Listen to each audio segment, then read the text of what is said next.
प्यारे दोस्तों, बहुत बहुत स्वागत है आपका मेरे चैनल सावित्री साहित्य अकेडमी में।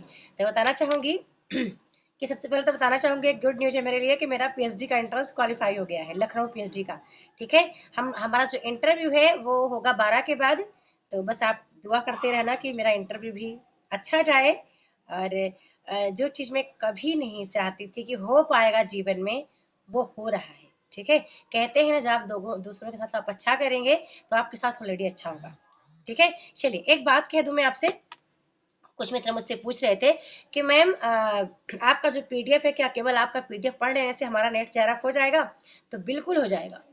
ठीक है, कुछ लोग कहते हैं कि किसी और का नोट्स नहीं पढ़ना चाहिए। ऐसा मैं कभी कभी सुनती रहती हूँ। तो वो गलत कहते हैं दोस्तों। मैं आपको बताऊं, कल हमारे यहाँ मेरे पास सुशीला जी का कॉल आया था। सुशीला जी हमारे ग्रुप से थी और इस बार उन्होंने मेरे को मैसेज निकल कॉल ही किया था। राजस्थान से हैं। बोले कि मैम हम 10 साल पहले पढ़ाई छोड़ चुके थे। और जब मैंने यूट्यूब पर एक दिन ऐसे ऐसे चलते चलते मैंने एक वीडियो मेरे सामने आई, वो आपकी वीडियो थी। उसको वीडियो को मैंने देखा, फिर मैंने आपकी 2-3 वीडियो और देखी। फिर मैंने तुरंत मन बनाया कि मेरे को सावित्री मैम के साथ पढ़ना है। और आप जितना चीजें देते थे ग्रुप में, आपका नोट्स, जो चीजें आप शेयर करते थे, उसको मैं प्रॉपर पढ़ी हूँ। और मेरा एग्जाम पहली बार में निकल गया है। डॉक्टर हिना पटेल हैं, गुजरात से कि सूरत से हैं। उन्होंने बताया मुझे कि मैम मेरा एग्जाम निकला था। ठीक है, काफी मित्र मेरे जो वीडियो वगैरह नहीं बना पाए, लेकिन वो अब उनको जब टाइम मिलता है तो मेरे को कॉल मैसेज करके बोलते रहते हैं अपनी बातें। तो मुझे अच्छा लगा, मुझे ये भी अच्छा लगा। जब मैंने जो हमारे मित्र लखनऊ यूनिवर्सिटी में पीएचडी कर रहे हैं, मैंने उनसे पूछा कि मुझे पीएचडी के लिए प्रॉपर क्या पढ़ के जाना चाहिए। क्योंकि नेट जेआरएफ की तो मैं मास्टर हूँ, मुझे पता है। बाकी मुझे पीएचडी के लिए प्रॉपर नहीं थोड़ा सा पता लग रहा है मैं क्या पढ़ के जाऊँ। और मित्रों ने कहा कि मैम आपका सरसरी जरूर से एक बार पीडीएफ आप देख लीजिए जो आपने बनाया है ना। चाहे साहित्य शास्त्र का हो या हिंदी साहित्य का इतिहास हो या इकाई एक हो, दो तीनों को आप अच्छे से देख लीजिए। तो वो मैंने देखा था। 2-3-4 दिन बचे थे, वो देखा मैंने। और मैंने मेरा ही रिसर्च का देखा था। ठीक है, रिसर्च के लिए मैंने एक पुस्तक ली थी, ये CR कोठारी की। वो बहुत मोटी पुस्तक, मैं पढ़ नहीं पाई थी इसको। अब 4-5 दिन पहले मैंने पुस्तक ली, कितना पढ़े इसको, क्या पढ़े, कुछ नहीं पढ़ा इसको मैंने। सिर्फ मेरा बनाया जो फर्स्ट पेपर का मैंने पीडीएफ बनाया था मेरा, एक 19 पेज, 11 पेज और 6-7-8 पेज का परिकल्पना बनाया था। वो सारी चीजें मैंने पढ़ ली थी अच्छे से। वो मेरे बहुत काम आई है। ठीक है, तो मैं फिर से एक बार बोलना चाहूंगी, यदि आप अभी भी तैयारी प्रारंभ करना चाहते हैं, आपको लगता है कि कहाँ से पढ़ें, क्या पढ़ें, कैसे पढ़ें, तो तब भी मेरा मंच आपके लिए है। ठीक है, आपको पता है कि मैं यूट्यूब पे क्लास बहुत कम ला पाती हूँ, उसकी वजह है कि कोर्स में मेरा पूरा टाइम चला जाता है। ठीक है, मैं चाहती हूँ कि मैं इधर क्लास बनाऊँ, मैं करूँ इधर क्लास, लेकिन हो गया। पर मैं तब भी हफ्ते में एक क्लास बनाने का प्रयास करूंगी। पर आपको पता है कि जो समय मेरा जा रहा है, मैं कोर्स के लिए देना चाहती हूँ। है ना, काफी मित्र हैं, कभी कभी ऐसा हो कि उनके कॉल आ गए, मैसेज आ गए। ठीक है, उनको कोई चीज नहीं समझ में आई। कुछ लोग हैं जो कि आज कोर्स ज्वाइन कर रहे हैं, कुछ लोग कल ज्वाइन किए हैं, कुछ लोग परसों ज्वाइन किए हैं। तो जो मित्र मेरा ज्वाइन किया है, कब क्या बोलते हैं, चाहे दिसंबर में आया हो या कोई आज आया हो, गाइड में प्रॉपर उतना ही करती हूँ, सभी मित्रों को करती हूँ। ठीक है, तो ऐसा नहीं है कि आज से आप स्टार्ट करेंगे तो आपका नहीं होगा, आपका तब भी होगा दोस्तों। बस इतना है कि आपको समय ज्यादा देना पड़ेगा। जो लोग समय पहले दिए हैं ना, तो हो सकता है कि आपसे 90 दिन आगे चल रहे हो, लेकिन आप भी समय देंगे तो आप भी उन्हीं उन्हीं के बराबर पहुंच जाएंगे। और सबसे बड़ी बात है कि मूल पुस्तक का अध्ययन बहुत जरूरी है करना। एक बार ओल्ड पेपर आप अभी से लगाओ, और एक बार ओल्ड पेपर आप कब लगाओ, जब आप प्रॉपर तैयारी हो सके और उधर जून उन में जब आप पेपर के निकट रहे, तो 1 जून से लगा सकते हैं, क्योंकि 10 जून से हमारा पेपर प्रारंभ होगा।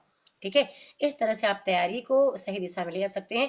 और मैं अभी भी कहती हूँ, यदि आपको लग रहा है कि 1-2 बार आप पेपर दिए हैं, कुछ पॉइंट से रह रहा है, तो कहीं ना कहीं आप रह के तैयारी करो, फिर ग्रुप स्टडी करो, अच्छा लगेगा।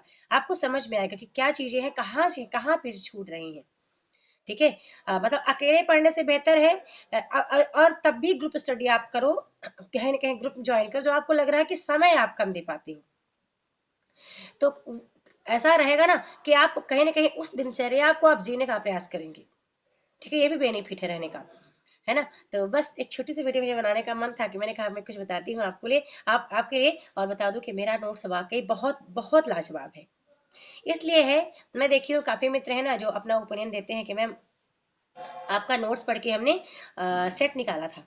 एक चीज आपको बताऊं, लिखने का और नोट्स पढ़ने का क्या मतलब है। जो लोग कहते हैं ना कि नोट्स खुद से बनाओ, दूसरे का नोट्स मत पढ़ो, इसका मैं एक आपको सूत्र बताती हूँ क्या है।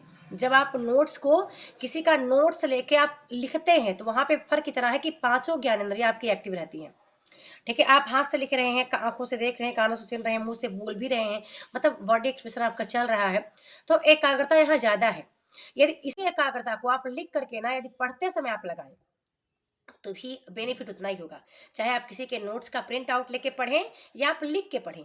ठीक है, लिख के पढ़ने में समय ज्यादा व्यर्थ जाता है, ये भी सत्य है।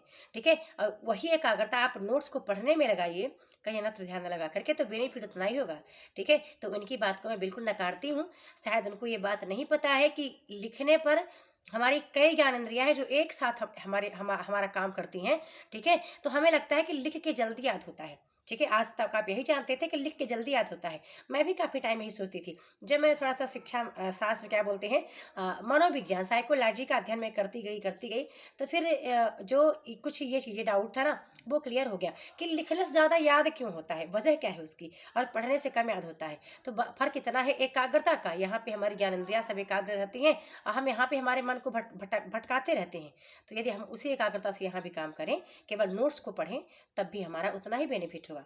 ठीक है, तो वाकई में बहुत अच्छा है नोट्स, और ज़रूर आप उसको नोट्स को लो और पढ़ो आप अच्छे से, और अपने सपने को साकार करो। चाहे आप कोई पीएचडी एंट्रेंस देंगे तब भी उसी नोट्स को पढ़ सकते हैं, आप यूजीसी नेट देंगे, जेआरएफ देंगे, सेट देंगे, आप पीजीटी देंगे, या कोई अन्य एग्जाम देते हैं किसी भी स्टेट का, ठीक है, हिंदी से रिलेटेड, तो भी वो नोट्स आपके बहुत काम का है, और बहुत लाजवाब है, क्योंकि वहाँ पे चीज़ें सेलेक्टेड रखी गई हैं। साहित्य शास्त्र को उठाकर देखिए, मेरा एक 16 पेज का आप पढ़िए साहित्य शास्त्र, भारतीय काव्य शास्त्र को, बहुत कमाल है, बहुत ही सेलेक्टेड चीज़ें हैं। आप मेरा हिंदी साहित्य का इतिहास पढ़िए, वही वही रचनाकार रखे गए हैं जो पेपर के लिए महत्वपूर्ण है। ठीक है, तो अब यहीं पे वीडियो में स्टॉप करना चाहूँगी। मैं चाहती हूँ कि आप वीडियो को लाइक करें, शेयर करें, चैनल सब्सक्राइब करके बेल आइकन दबा के रखें, ताकि मेरी कोई वीडियो मिस ना हो। और प्रयास करूँगी जल्दी ही कोई क्लास लेके आऊँ, पर मैं आपसे क्षमा भी मांगूंगी, क्योंकि आपको पता है कि मैं कोर्स में बहुत एक्टिव रहती हूँ। उधर उधर ही जो टाइम मेरा है उधर चला जाता है। ठीक है, तो इसलिए मैं इधर क्लास नहीं ले पाती। बस इतना चाहती हूँ कि जो लोग हैं, जो पीछे छूट गए हैं, जिनको लगता है काश की हम सावित्री मैम के ग्रुप में होते, काश कि हम भी ज्वाइन कर लें, और हम क्योंकि देखिए, अब कोई ग्रुप में आ गया है, तो कहते हैं ना, एडमिशन ले लिया है, तो उसकी हर जिम्मेदारी मेरी हो जाती है। मानो कि चाहे वो कोई भी एग्जाम की तैयारी करें। ठीक है, तो इस तरह आप भी जुड़ सकते हैं और अपने सपने को साकार कर सकते हैं। धन्यवाद।